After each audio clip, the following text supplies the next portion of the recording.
The first sign of trouble wasn't thunder or lightning, it was the sky itself vanishing behind a solid wall of gray. It was as if the world's edge had been erased, replaced by a looming curtain that threatened to swallow everything in its path.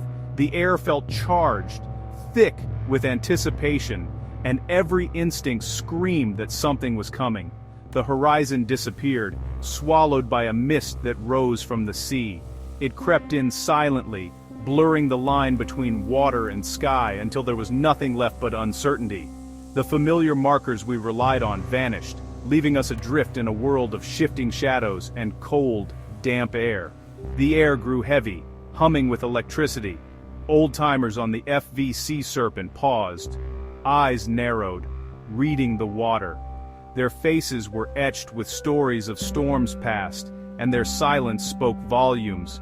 Every movement slowed, as if the boat itself was holding its breath. Out here, you don't need a weather report, just experience.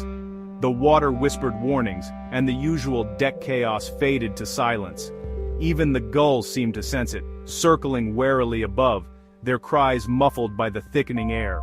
Only the diesel engine's thrum remained, steady but tense. The sea's texture changed, waves sharpened, growing into rolling hills of liquid stone. Each swell seemed to rise higher, the rhythm of the ocean shifting from gentle to menacing, as if the sea itself was preparing for battle. Gus, a veteran deckhand, secured a rope with deliberate focus. He knew what was coming. I was just starting to understand. Every knot he tied was a silent prayer, a ritual passed down through generations of fishermen who'd faced the Bering's wrath. The temperature plunged, cold biting through every layer. The first real wave slapped the bow, drenching us in freezing spray. A brutal baptism. The shock of it stole your breath, reminding you that out here, comfort is a luxury you can't afford. The calm was over. The fight had begun. The gray wall was no longer distant. We were inside it. Every sense was heightened, every muscle tensed for what was to come. The world shrank to the boat, the crew, and the endless, raging sea. This is the part of the job no brochure can capture. Out here, the sea is in charge. It decides who gets home and who gets swallowed whole. There's no room for bravado, only respect, and a healthy dose of fear. The Bering Sea's fury makes you feel small and fragile. As the boat pitched violently, I gripped the railing, knuckles white. Every crash of the waves was a reminder that nature doesn't care about your plans or your pride. The crew's faces were grim and ready. They had to be. Each man knew his role, and every glance was a silent agreement. We'd face this together or not at all. When the sea gets dirty, you fight back with everything you have, or you don't go home. The storm had claimed us, and all we could do was hold on, trust each other, and hope we'd see the sun break through the gray wall once more. The FV Serpent was no luxury yacht. She was a 120-foot steel workhorse, built for one thing: hunting Alaskan king crab. Her blue hull was scarred and rusted, the deck a maze of heavy machinery and crab pots. Below deck, crabs lived in circulating seawater. Above, every inch was function over comfort. Living quarters were cramped, always smelling of diesel and wet wool. The galley was tiny, but the cook kept us fueled for 20-hour shifts. On deck, danger was constant, swinging pots, snapping ropes, and the ever-present risk of going overboard. The captain, Lars, commanded from a wheelhouse packed with radar and radios, guiding us through chaos. We trusted the boat, and each other. As the storm closed in, that trust was all we had. King crab fishing is among the world's deadliest jobs. Long hours, exhaustion, and heavy machinery make every moment risky. 800-pound pots swing across icy decks. A single mistake can be fatal. The cold is merciless. Falling overboard means minutes to live. The lure, money, and pride. A season's pay in weeks, but at a steep cost. Crews push limits, fishing through storms that would send others running. But the greatest threat is the weather. Storms that turn calm seas into chaos in hours. When the Bering Sea rages, survival becomes a primal battle. Out here, the ocean always has the advantage. What creates a 50-foot wave? It's not luck, it's physics. Hurricane-force winds blow over thousands of miles, transferring energy into the sea. The longer the wind blows, the bigger the waves. Sometimes different wave systems collide, their crests aligning to create rogue waves, double or triple the size of the rest. For a boat like ours, a 50-footer is a nightmare, steep, vertical, and crushing. If it breaks on you, it can shatter windows, flood compartments, and roll the vessel. Each wave is a mountain to climb, each trough a cliff to fall from. It's a relentless, violent cycle. One mistake, and you're gone.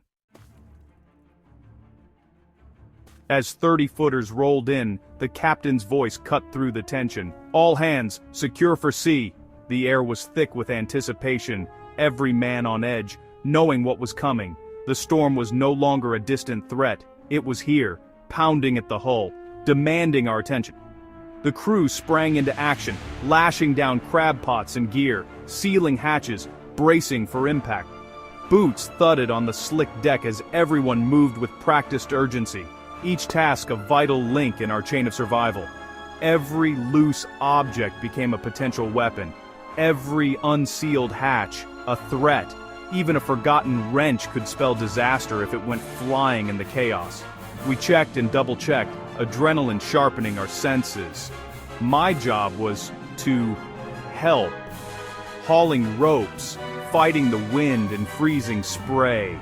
Salt stung my eyes and my hands went numb, but there was no time to think about comfort. The sea demanded everything we had. The noise was deafening. Wind shrieking, waves crashing, steel groaning. It felt like the boat itself was alive, straining and flexing with every surge, every blow from the storm. With the deck secured, the captain's strategy was clear. Keep the bow into the waves. It was the only way to survive, to meet the storm head-on and not be caught broadside. A wave on the side could roll us in seconds. One mistake, one lapse in focus, and the sea would swallow us whole. Lars fought the wheel, climbing each wave, surfing down the back. His knuckles were white, his eyes locked on the horizon, reading the water like a language only he understood. The crew could only hold on and trust his skill. We were passengers now, relying on experience and instinct to keep us upright. The sea serpent was now half submarine, plunging through waves instead of riding over them. Water crashed over the bow, drenching us, but the boat pressed on, refusing to yield. We were locked in a battle with the sea itself. Each wave was a new enemy, each moment a test of our resolve and our preparation. Survival depended on every decision, every second. Out here there was no room for error, only the relentless will to endure. The waves kept coming, 40 feet, maybe more. Each one seemed bigger than the last, relentless and merciless, as if the ocean itself was testing us. Each climb was a victory, each plunge a gut punch. The boat groaned and shuddered, but we pressed on, fighting for every inch. Then we saw it. A rogue wave, towering above the rest, a black wall blotting out the sky. "Hold on!"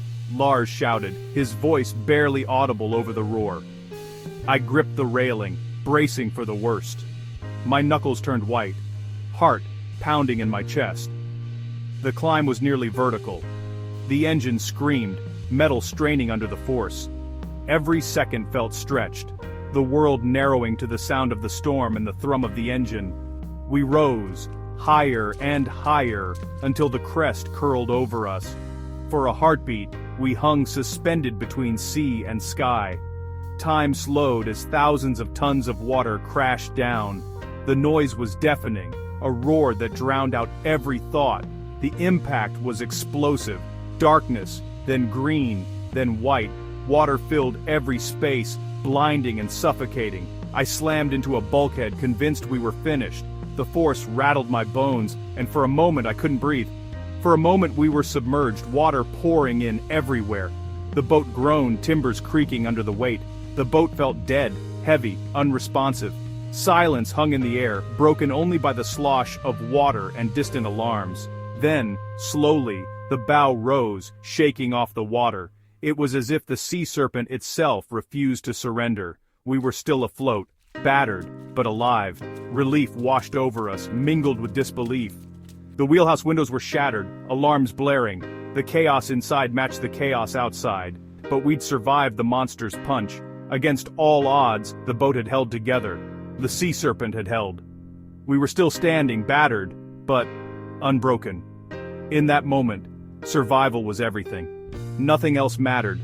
Not the catch, not the damage, just the fact that we were alive. The crew looked at each other. No words, just relief. We shared a silent bond, forged in the heart of the storm. We'd made it through the worst. The sea had tested us, and for now, we had survived.